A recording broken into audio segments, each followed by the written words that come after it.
The desperate encounter. The twin sons of Vex 7 beat down mercilessly on Jonas Reed's shoulders as he knelt beside his stalled solar vehicle, cursing the corroded connection that had chosen this particular stretch of crystalline wasteland to fail. Sweat dripped onto the hot metal plating, evaporating instantly into the superheated air. 3 days into his solo cartography mission, and already the universe was reminding him why mapmakers rarely traveled alone. He wiped his forehead with a dust-covered sleeve and squinted at the horizon, where heat waves distorted the massive crystal formations into surreal sculptures. That's when he saw her, a figure stumbling between the dunes, moving with the desperate, uncoordinated gait of someone on their last reserves of strength. Jonas grabbed his hydration pack and ran. She collapsed just as he reached her, her unusual clothing, woven from something that shimmered like liquid mercury, torn and stained with what he hoped wasn't blood. Her skin held an ethereal, moonlit quality that marked her as definitely not human, with elegant features that seemed sculpted by an artist's careful hand. Most striking were the intricate bioluminescent patterns along her temples and collarbone, flickering weakly like dying stars. "Help, shield failing," she gasped in accented but clear English, pointing to a small device on her wrist that sparked erratically. "Radiation. Killing me." Jonas didn't hesitate. He activated his portable shelter's emergency deployment, the silvery fabric expanding into a protective dome in seconds. He dragged her inside, the temperature immediately dropping 20 degrees as the shelter's cooling system engaged. She looked up at him with eyes that held depths of amber and gold, like sunset through honey. "You saved me." "Don't thank me yet," Jonas muttered, checking her vitals with his medical scanner. The readings were alien but concerning. Whatever energy had been protecting her was definitely gone. "We need to stabilize you first." "I am Tamsin," she said, struggling to sit up. "Of the Varel tribe." Her hand suddenly gripped his wrist with surprising strength, her gaze intensifying. "I owe you a life debt, human. Save me, and I swear, I'll give you what no outsider has ever possessed." Jonas felt his pulse quicken at her directness, at the way her eyes held his without wavering. "I'm not looking for payment. I'm just—" "The star maps of my people," she interrupted, her voice dropping to something intimate despite her obvious pain. "Navigation data spanning 1,000 worlds. Routes through space storms. Hidden resource planets." She leaned closer, and he caught a scent like desert rain and exotic spices. "Access to knowledge that could make you wealthy beyond measure." That's an incredible offer," Jonas stammered, suddenly very aware of how close they were in the small shelter, how her hand still rested on his arm. "But right now, let's focus on keeping you alive." A ghost of a smile crossed her lips. So practical. So human. Her eyes fluttered closed. "I like that about you already, Jonas Reed." He stared at her, wondering how she knew his name, his ID badge, probably, and why his heart was racing faster than the situation warranted. Outside, the desert wind howled. Inside, something unexpected had just begun. Survival and sparks. The shelter's confined space became their entire world as Vex 7's brutal day faded into frigid night. Jonas rationed his supplies carefully. 2 protein bars, a handful of dried fruit, and precious water that would need to last until he could repair the vehicle. Tamsin accepted the food with graceful nods, though he noticed her hands trembled slightly as she ate. "Your shoulders," she said suddenly, setting down her water. "They're burned badly." Jonas glanced at his reddened skin, exposed where his shirt had torn. "Occupational hazard. I'll survive. Let me help." Before he could protest, Tamsin had retrieved a small vial from a hidden pocket in her damaged clothing. She moved behind him, and he felt her fingertips brush his shoulder blades as she applied a cooling gel that immediately soothed the burning sensation. Her touch was gentle, almost reverent, her fingers tracing the edges of the burns with careful attention. Jonas felt his breath catch as she worked, the intimate gesture far exceeding simple medical necessity. Her hands lingered at the base of his neck, and he could feel the warmth of her breath near his ear. "Better," she whispered. "Much," he managed, his voice rougher than intended. The moment stretched between them before Tamsin withdrew, settling back on her side of the shelter. But something had changed in the air, a charge that had nothing to do with the failed bioshield. Dawn brought new challenges. The solar panels needed recalibration, and Jonas couldn't do it alone. Tamsin, recovered enough to move, insisted on helping despite his protests. "I may not understand your human technology," she said with a hint of amusement, "but I know energy systems. My people have worked with solar radiation for centuries." They worked side by side under the morning suns, their hands meeting repeatedly as they adjusted the delicate panels.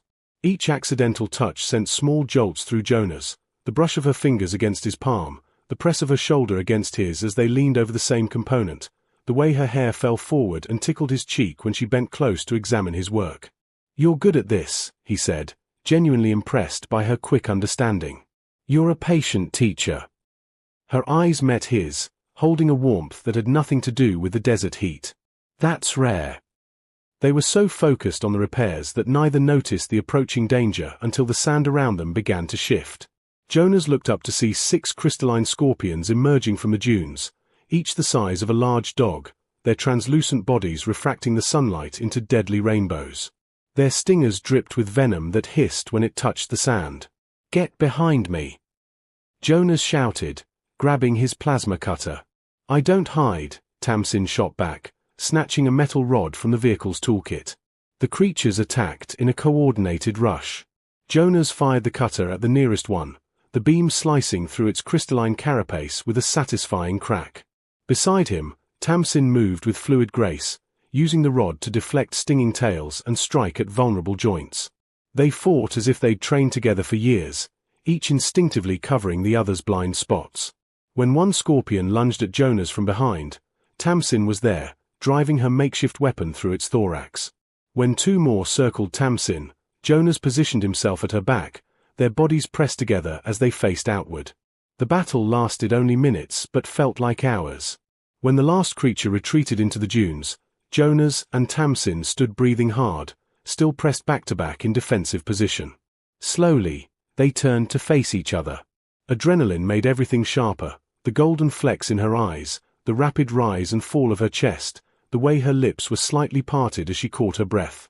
They were so close he could count the bioluminescent patterns on her throat, pulsing in time with her heartbeat. "That was..." Tamsin began. "Intense," Jonas finished. Her hand found his, fingers threading together naturally. For a long moment, they simply stood there, the desert wind cooling their heated skin, neither willing to break the connection forged in battle and survival. Unveiled truths. The repairs took another full day, but Jonas found himself grateful for the delay. Working alongside Tamsin had become less about necessity and more about the simple pleasure of her presence. She had a musical laugh that emerged unexpectedly when he made dry observations about malfunctioning equipment, and her curiosity about human technology was endearing in its earnestness. As Vex 7's twin suns set in a spectacular display of crimson and violet, painting the crystal dunes in otherworldly colors, they sat outside the shelter sharing the last of Jonas's coffee. Tamsin made a face at the bitter taste, and he couldn't help but laugh. "It's an acquired taste," he admitted. "Humans acquire many strange tastes," she teased, but her smile was warm. Then her expression grew serious as she gazed at the emerging stars. "Jonas, I need to tell you the truth about why I'm really here." He waited, sensing the weight of what was coming. "The star maps I promised you, they're not just valuable trade goods. They're my inheritance, given to the leaders of the Varel tribe for generations." Her voice dropped. "I'm supposed to be that leader, but 3 months ago, the rival Kethian clan challenged our territorial rights. They claim my family lost the authority to hold the sacred navigation data." "That's why you're out here alone," Jonas said, understanding dawning. "You're searching for proof." "An ancient navigation device, hidden by my ancestors in these deserts," she confirmed. "If I can find it and bring it back, my clan's leadership will be unquestioned. If I fail..." She trailed off, but the implications were clear. "Exile," Jonas finished softly. She nodded, and he saw moisture gathering in her eyes, the first real vulnerability she'd shown. "I left without telling anyone. If the Kethian spies knew I was searching, they'd kill me before I could succeed. And now I've failed anyway, lost my equipment, my supplies, my shield. I would have died if you hadn't." "Hey!" Jonas shifted closer, unable to watch her struggle alone. You haven't failed. You're still alive, still searching. That counts for something. Does it? The question was barely a whisper. Instead of answering with words, Jonas reached out and gently wiped away a tear that had escaped down her cheek. His thumb lingered there, and she leaned into his touch with a sigh that seemed to come from somewhere deep inside. My turn for truth, he said quietly. I took this solo mission because 6 months ago, the woman I thought I'd spend my life with decided she wanted someone more ambitious, more present. I was always away mapping distant worlds, always choosing the next frontier over building a home. She wasn't wrong to leave, but it still broke something in me. So you ran farther, Tamsin said with understanding. Farther and farther, hoping distance would equal healing. He laughed bitterly. Turns out space is big enough to get lost in, but not big enough to escape yourself. Perhaps you were running towards something rather than away, she suggested, her hand covering his where it still rested against her face. Perhaps we both were. The auroras chose that moment to appear. Vex 7's famous light displays dancing across the sky in ribbons of green and blue and silver. Tamsin's eyes widened with wonder. We have auroras on my world too, but nothing like this, she breathed. My people have a meditation practice, she said after a moment, for finding clarity when lost. Would you try it with me? At his nod, she guided him to sit facing her, close enough that their knees touched. Close your eyes, she instructed softly. Now, lean forward until our foreheads meet. Jonas did, and the moment their skin connected, he felt something electric pass between them.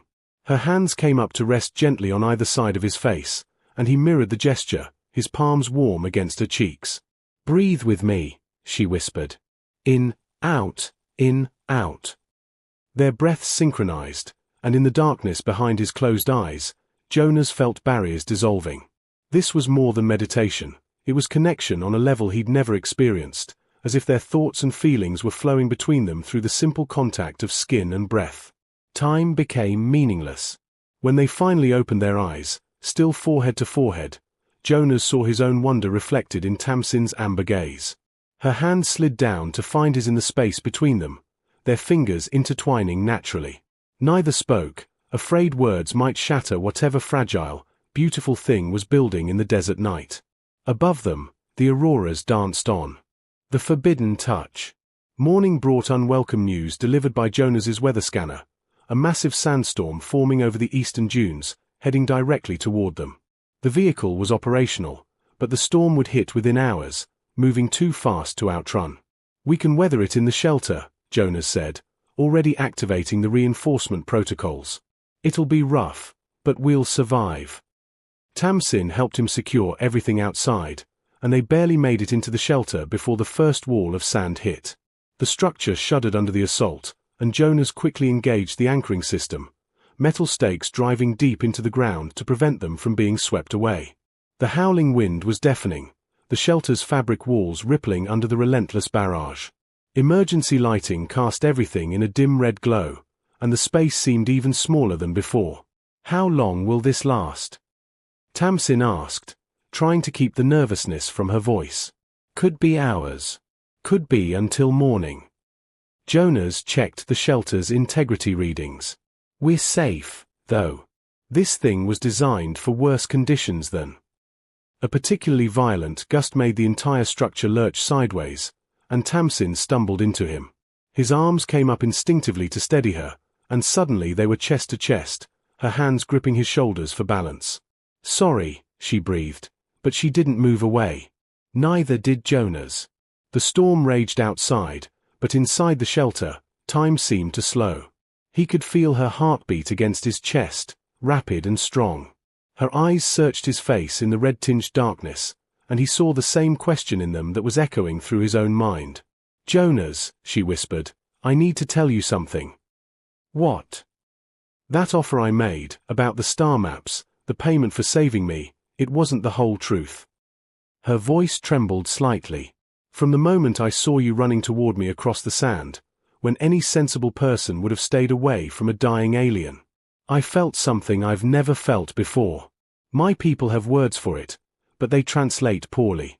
The closest in your language would be recognition. Recognition. His hands had somehow found their way to her waist, steady and sure. As if my soul recognized yours.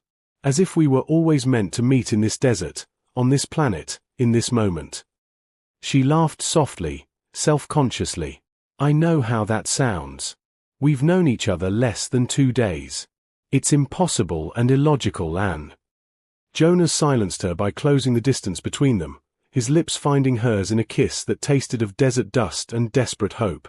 For a heartbeat, she froze in surprise. Then she was kissing him back with equal fervor, her hands sliding up to tangle in his hair. The kiss deepened, gentleness giving way to barely restrained passion.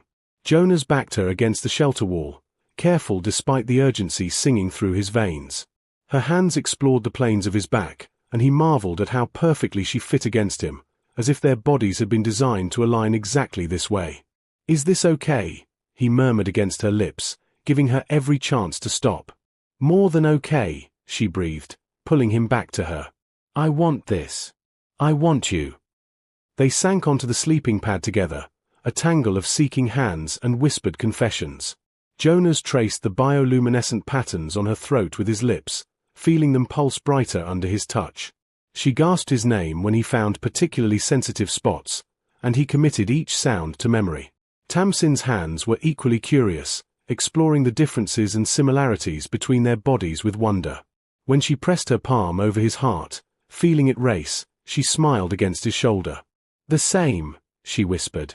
Despite everything different, this is the same. What is?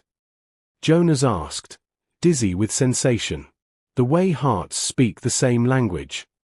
They moved together slowly, savoring each discovery, each revelation of pleasure given and received. There was laughter mixed with passion when they had to adjust for unfamiliar anatomy, and tenderness when words failed and only touch could communicate the depth of feeling building between them. Outside, the storm screamed its fury.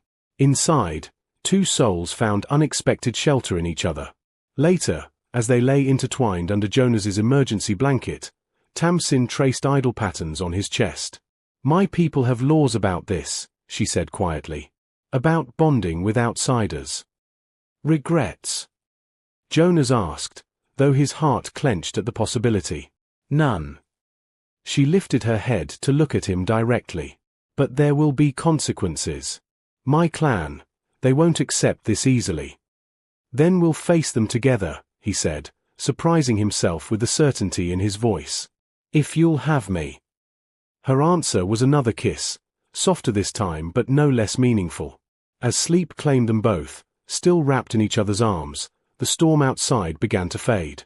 A new beginning. The Sylvari High Council chamber was intimidating, a circular room with crystalline walls that seemed to pulse with ancient power. 7 council members sat in elevated seats, their expressions carved from ice. Jace stood beside Sora, acutely aware he was the only human in the room. His formal petition had delayed his transfer by 2 weeks, but if this failed, he'd be gone tomorrow. Commander Thalen stood opposite them, his face twisted with disapproval. Honored Council, this case is simple. Captain Valen violated sacred law by forming a romantic attachment with an alien. Our codes exist for good reason, to maintain discipline and prevent weakness in our warriors. Captain Valen has served with distinction for 15 years, the eldest council member said, her voice like wind chimes. What defense do you offer for breaking your vows? Sora stepped forward, spine straight. I offer no defense for my actions, honored council. I broke the law knowingly, and I accept the consequences. But I do question whether the law itself still serves our people.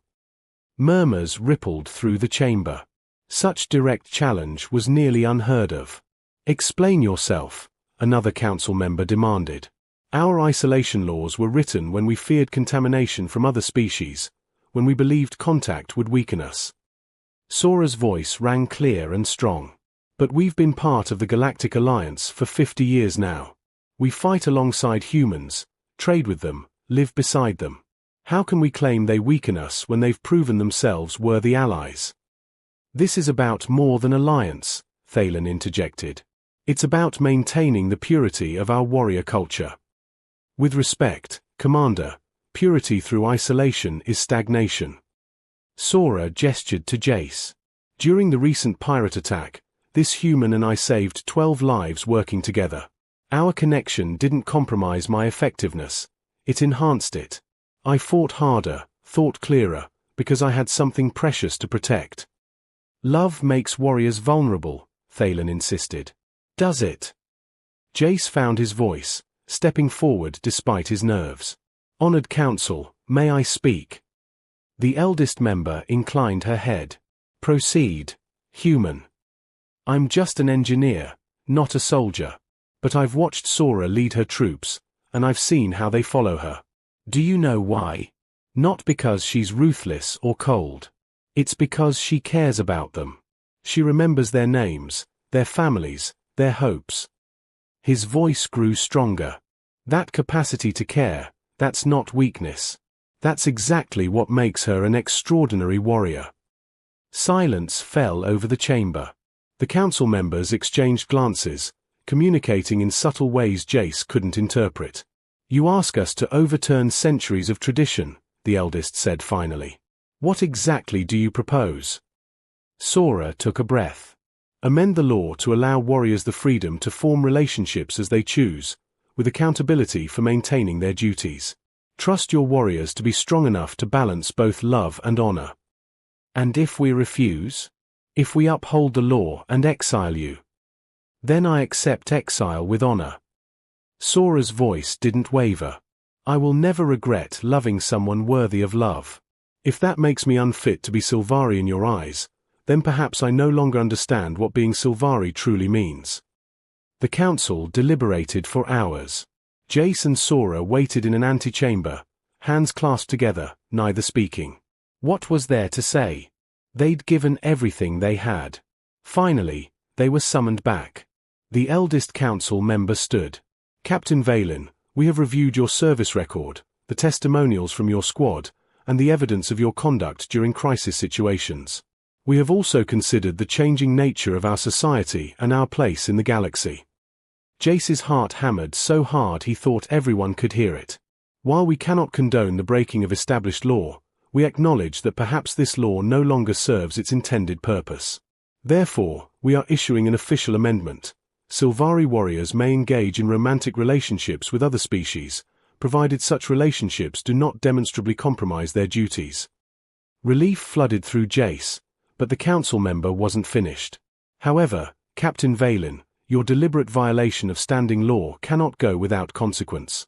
We are offering you a choice: return to active duty with a formal reprimand on your record, or accept an honorable discharge with full pension and benefits. Sora stood silent for a long moment. Then she said clearly, I choose honorable discharge. Gasps echoed through the chamber. Even Jace looked at her in shock. You would leave the military? Thalen sputtered. After everything? I would choose freedom, Sora replied. I've served the Sylvari Empire faithfully for 15 years. I'm proud of that service. But I'm ready for a new chapter, one where I decide my own path. The council members nodded slowly. Then it is decided. Captain Valen, you are hereby honorably discharged from the Sylvari military, with our gratitude for your service and our blessings for your future. 3 months later, Jace stood in the observation deck of Nexus Station Theta, watching ships drift past. Arms wrapped around him from behind, and he smiled. Couldn't sleep. Sora's voice was warm against his ear. Just thinking about everything that's changed. She moved beside him, and he marveled at how different she looked now. Still beautiful, still strong, but softer somehow. Happier. Any regrets? He asked. About leaving the military. Sora considered. Sometimes. I miss my squad. But the station's security chief position suits me. I still protect people, but now I come home to you every night. That's worth any sacrifice. The council's law change is spreading, Jace said. I heard 2 more warrior planets are considering similar amendments. Good.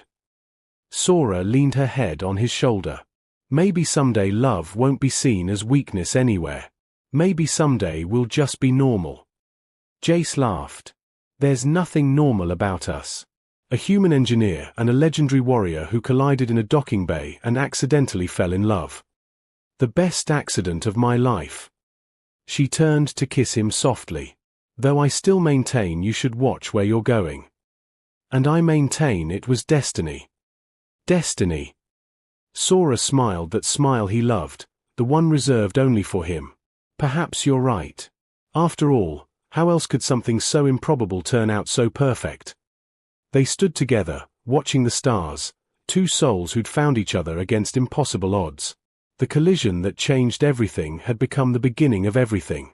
And in the vast, endless cosmos, that felt exactly right.